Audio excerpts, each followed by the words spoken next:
Antes, por lo menos no entraba cualquiera al ferrocarril, eran privilegiados.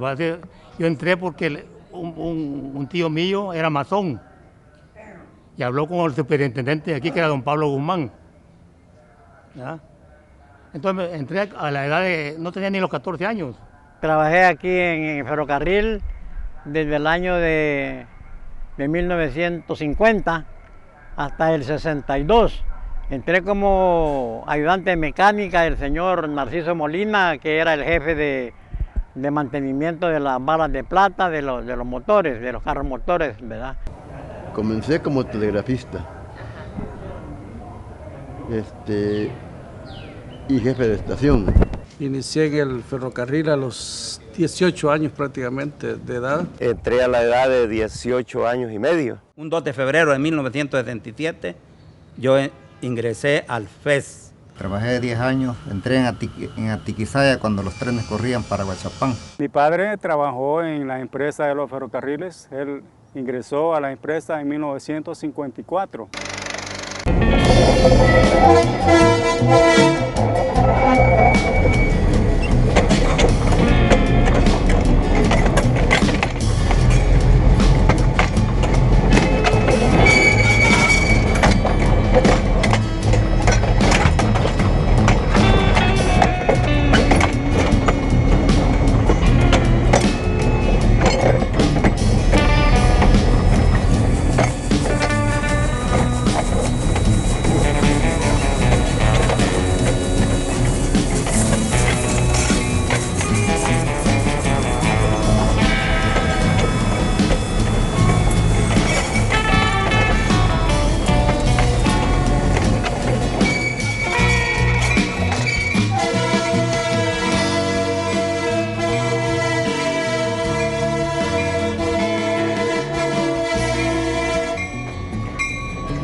A partir de 1929 comienza un periodo de bonanza para el ferrocarril, donde todo se transportaba por ferrocarril. Tanto los materiales suntuosos para las casas de las familias ricas de San Salvador, la lámina troquelada, el mármol de las escalinatas, los pianos que lucían en las casas de las familias hacendadas que tenían sus casas en San Salvador, los pianos de cola. Tanto eso como también los granos básicos, el azúcar, el algodón, el café, el maíz, las bestias de carga, por ejemplo, los cerdos, las redes de frijol, los cargamentos de maíz, todo se transportaba en ferrocarril. Almacenes importantes como el de San Salvador, como el almacén Sagrera, por ejemplo, que traía desde un fonógrafo hasta un rollo de tela fina o de manta cruda, todo se traía desde los puertos y viajaba por ferrocarril hasta San Salvador. El correo también, la Guardia Nacional, los elementos de tropa, todo se traía. El momento de auge del ferrocarril también impactó positivamente a quienes estaban laborando en el mundo ferrocarrilero, es decir, aquellos que se desempeñaban como maquinistas, bodegueros, personas que estaban al interior de la compañía ocupando cualquier cargo o actividad que fuera necesaria para las compañías. Se tejió toda una red de ferrocarrileros que estaban también especializándose, ¿verdad? Y que recibían instrucciones también por parte de las compañías. Esto, además de que benefició a los ferrocarrileros, también abrió las puertas para que nuevas generaciones se involucraran en el mundo del ferrocarril.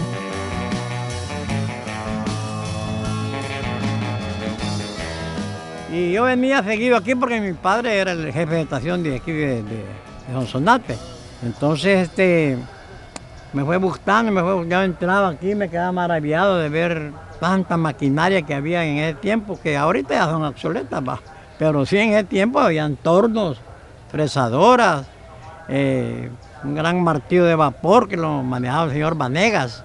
Un martillo que ponía las grandes piezas allí, pum, pum, pum, y nada como estarle dando.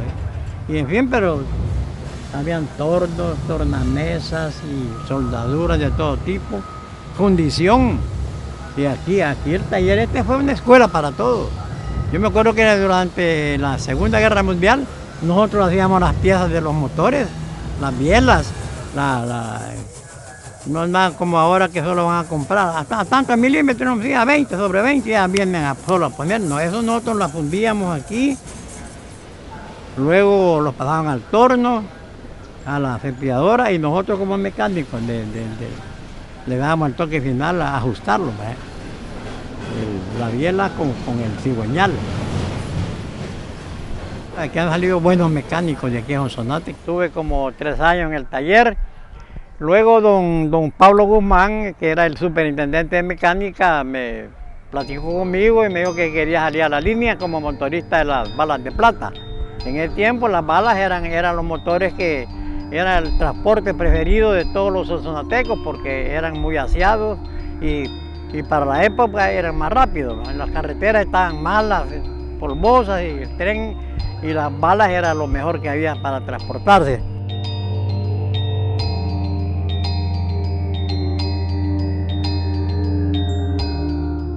Mi padre trabajó en la empresa de los ferrocarriles. Él ingresó a la empresa en 1954. Él me contaba de que tenía mucha comunicación con las personas, era muy amable, él era conocido por todo eso, porque a él le empezaron a dar oportunidad para que pusiera fuego, para que manteniera el vapor, el nivel de agua y todo en las locomotoras de vapor, y él me contaba y me decía, mira hijo, un día voy a ser fogonero, me decía, y yo voy a ser maquinista. Y yo me alegraba por todo eso, ¿verdad? Cuando yo empecé a trabajar aquí, me decían el apodo que a él le decían. A él le decían la abuelita porque a muy corta edad él perdió su dentadura. Entonces cuando yo entré y me identifiqué, yo soy hijo de Manuel Villeda. Ah, vos sos abuelito también, me decían.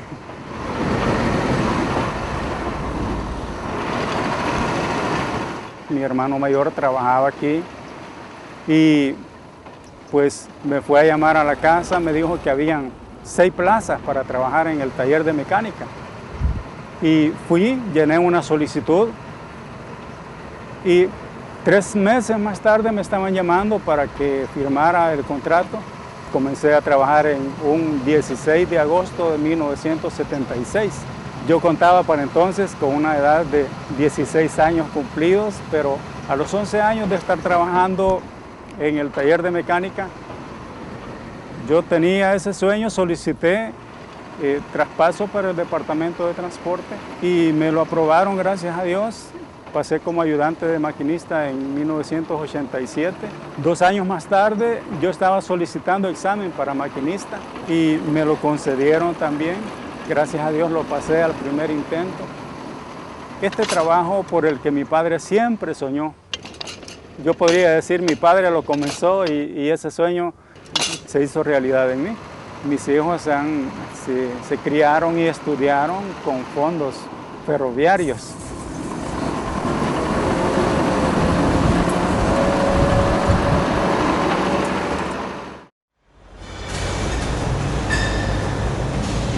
Fui contratado como trabajador de campo, de peón que le llamaban antes, hoy pues no se oye esa palabra, pero sí estuve en esa cuadrilla como ayudante de carpintero, ayudante de albañil en diferentes puestos de trabajo en ese momento. De ahí pues estuve también como bodeguero de esa misma cuadrilla, de ese mismo taller E5, y así continué algún tiempo.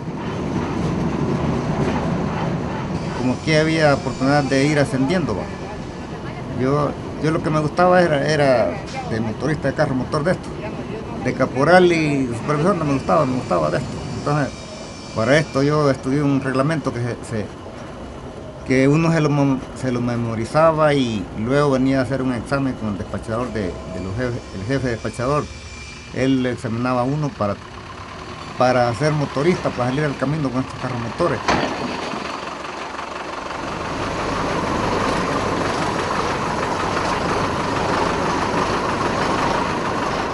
En ese tiempo pues nos hacían unos exámenes de más o menos como unas 500 preguntas, 460 a los motoristas y 500 a los maquinistas. Pues recuerdo yo que para poder estudiar ese reglamento, como no pasábamos aquí en San Salvador, nos mandaban a La Unión, nos mandaban a la frontera con Guatemala o a Cajutla, pues donde me tocaba pernoctar muchas veces ahí en la noche, todos los trabajadores durmiendo, y yo con una lámpara en la tijera de lona que nos daban para descansar, ahí me ponía yo a leer el reglamento del Departamento de Transporte para aprenderme pues las reglas que regían el movimiento del tren.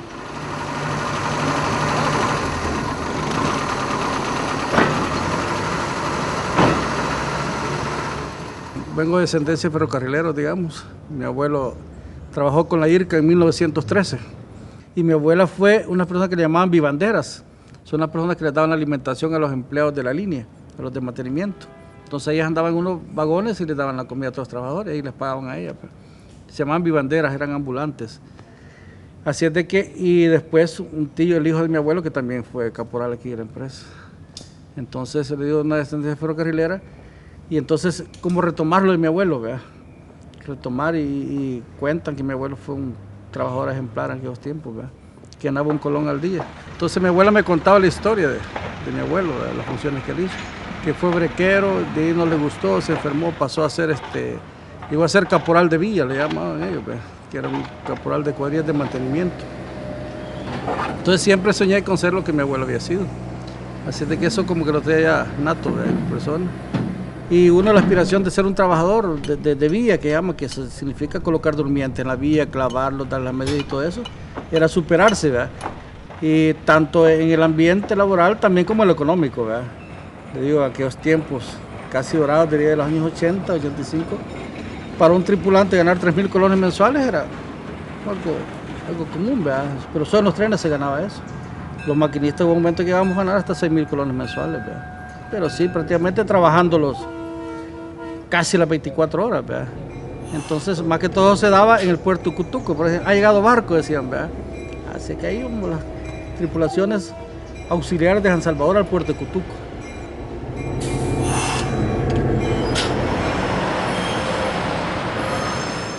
Con la construcción del ferrocarril en El Salvador, esto vino a favorecer mucho la economía porque con el ferrocarril se pudieron transportar los principales productos de exportación hacia los puertos. Esto agilizaba el comercio y también permitía que los empresarios de ese momento pudieran obtener mayores beneficios económicos al transportar sus productos a través del ferrocarril. Ya estando como motorista, habíamos recorrido desde Sonsonate, Sitio del Niño, Santana y San Salvador, o sea que abarcábamos los 3 ramales, ¿verdad? También teníamos un motor, le decían el lechero, un carro motor que solo transportábamos leche. Salíamos de Acajutla a las 3 de la mañana, solo recogiendo tambos de leche, que en ese tiempo pues todo, desde aquí de Acajutla, el Sope, el Caluco, el Zapote, por ahí salían cantidades grandes de leche. Llegamos a San Salvador ahora a las 5 de la mañana, ya los ticas ya están esperando la leche. La verdad que fue una época muy bonita, de bonanza para todos, aunque ganábamos poco, pero todo era barato también, ¿verdad? Mi sueldo era de 87 colones quincenales. Todo era relativo, porque todo era baratísimo. Nosotros en San Salvador comíamos en un comedor sonsonateco, un buen comedor, y pagábamos unos 50 diarios, o sea, 50 centavos el tiempo de comida. Nos daban gallinas, carnes, ensaladas y todo. Inclusive los señores que llegaban a comer así de otras partes pagan 15, 20 centavos el almuerzo, un plato de sopa, tortilla y todo. Y nos decían, esto es porque ganan bien, decíamos, que eran 87 colones, ¿verdad? Pero la verdad, pues que vivíamos bien, gracias a Dios, ¿verdad? Ya estando en San Salvador, nos turnábamos, salíamos con el pagador cada 15 días. Ahí en el carro del pagador venía el pagador, el ayudante, el motorista, el conductor y una pareja de guardia. En 1960 ya veníamos de pagar, sacamos la orden de trabajo de Sitio del Niño para San Salvador cuando de repente en el kilómetro 67 parece, de ahí, antes ahí era el playón, donde está hoy el autódromo, el Jabalí. Antes no había nada de eso, no, que eran unos grandes playones como de 7 kilómetros que solo lava se veía, ¿va? Pues ya veníamos como a las 4 de la tarde para San Salvador, cuando de repente yo era el motorista, yo vi que se oscureció el cielo. Entonces cuando se oscureció el cielo, dije yo, qué raro, si acá habiendo sol y ya se puso opaco como que va a llover. Entonces saqué la cabeza por la ventanilla y vi para el cielo que estaba un gran platillo volador sobre nosotros, ¿verdad? En ese tiempo se empezaban a oír las bullas de que los ovnis, que los platillos voladores, pero se veían los disquitos pequeños en el cielo. Pues el platillo volador era como de 40 metros de diámetro y era de 3 etapas, ¿va? 1, 2 y después otro así como cilindro y arriba una antena de 3 picos, ¿va? Y solo plateado se veía. Cuando llegué a San Salvador les conté a los jefes, a don Germán Maldonado, a don Salvador Hangi, lo que había visto y la verdad que nadie me creyó, ¿va? Así que ya no les seguí contando. Pero la verdad es que el ferrocarril fue el que le dio vida a Sonsonate.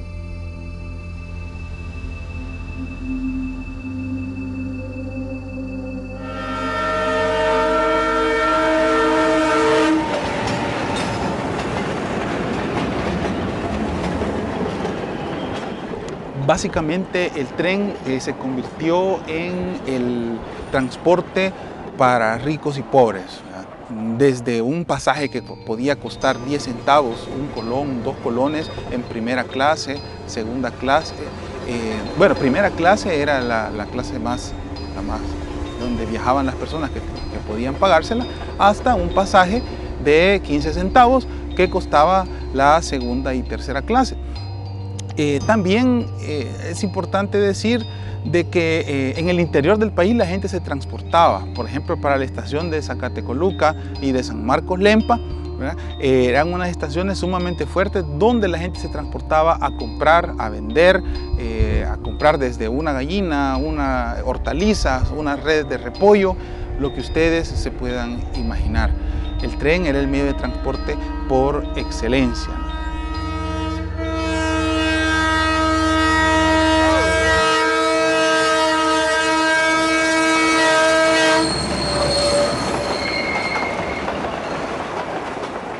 El tren de pasajeros constaba de 8 tripulantes.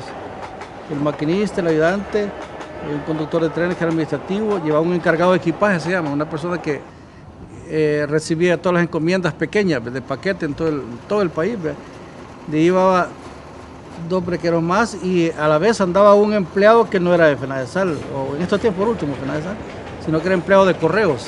Entonces le asignaba un espacio ahí, un cubículo para que él fuera en unos coches que llaman BC. De carga. Y imagínense qué bonito los cantones antes, llevaban con su carta, se la agarraba de correos en todo el país, y él la recogía y las traía de regreso a El Salvador.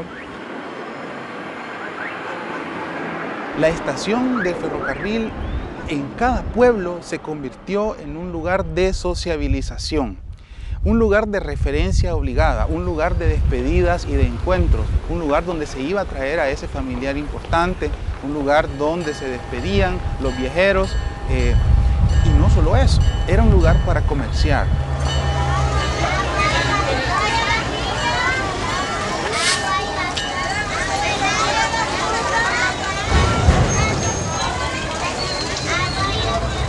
Ahí en Michapa se subía la señora que vendía toda la comida en el tren. La señora se subía en Michapa y viajaba hasta Zacatecoluca. Andaba con un gran canasto así, ¿verdad? Ahí la famosa fritada y todo lo que vendían en el tren de pasajeros. Ella es una de ellas y la otra señora que también ahí se subía es la que vendía fruta. Ahí en Michapa se iban. Híjole, la gente bien bonito, ¿verdad? Ahí en los coches comiendo así, tan tradicional, digamos, como comida de campo. Las señoras eran clientes diarios.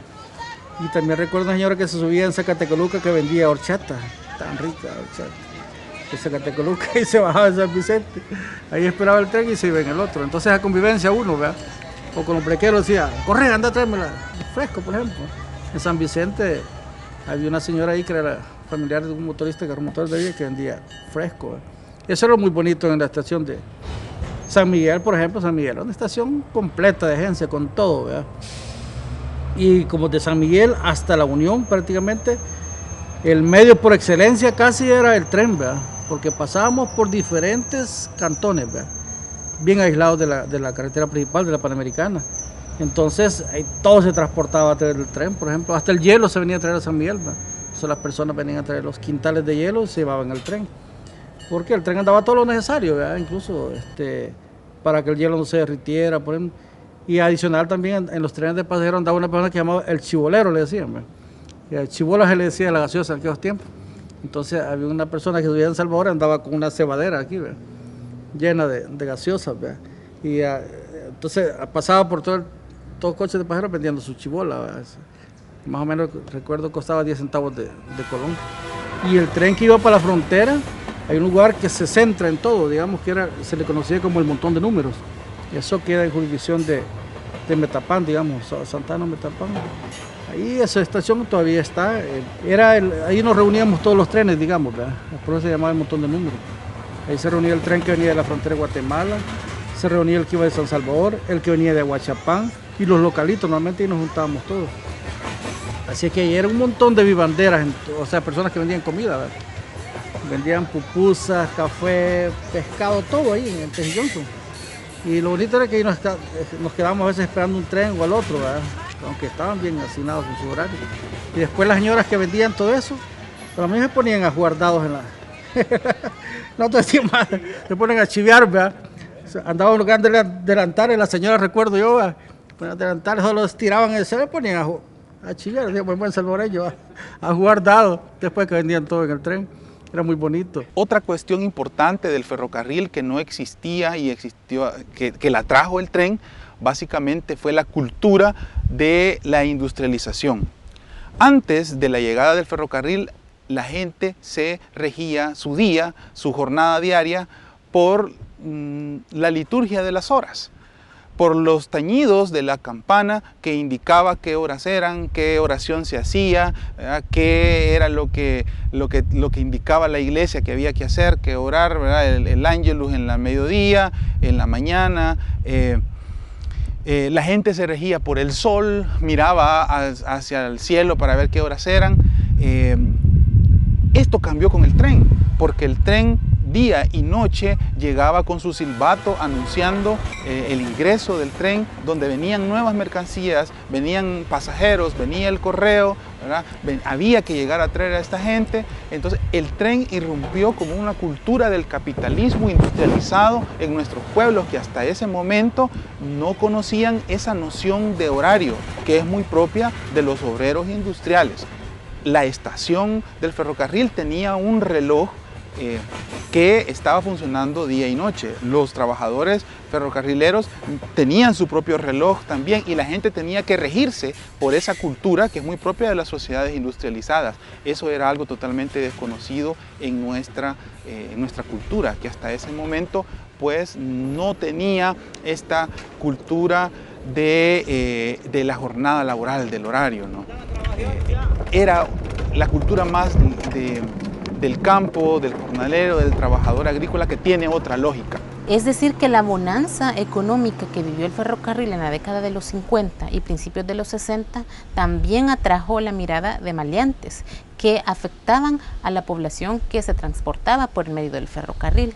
Se tiene registro de algunos casos en el Departamento de la Unión, por ejemplo. Se llevó a cabo eventos por parte de personas delincuentes que colocaban algún tipo de material como rocas u objetos a lo largo de la vía férrea. Sin embargo, hubo otros casos también en los que se llevaron a cabo actos delictivos, como por ejemplo cortar las líneas del telégrafo para impedir que se comunicaran al interior de las compañías. Pero esto también afectó al ferrocarril en las décadas de mayor auge, es decir, en la época de oro del ferrocarril también se afectó, y en esa época básicamente se dieron algunos casos en los que se daban robos o hurtos al interior de los trenes. Es hasta 1967 más o menos cuando ya empezamos a ver cierta disminución en estos números. Sin embargo, también la década del 50 y la mitad de la década de 1960 encontramos un auge en el uso del ferrocarril como medio de transporte para pasajeros. Entonces el ferrocarril se convirtió en el medio más usado. Y esto se fue minimizando cuando se fue dando la expansión de otros medios de transporte, por ejemplo los autobuses o los automóviles, que para la década del 60, a finales de esta década, empezaron a estar más presentes en el territorio salvadoreño. Ya a la década del 70 vemos que el ferrocarril ha bajado considerablemente sus números porque nos encontramos en una década también un tanto convulsa a nivel político, ¿verdad? Que es la década previa al conflicto armado salvadoreño.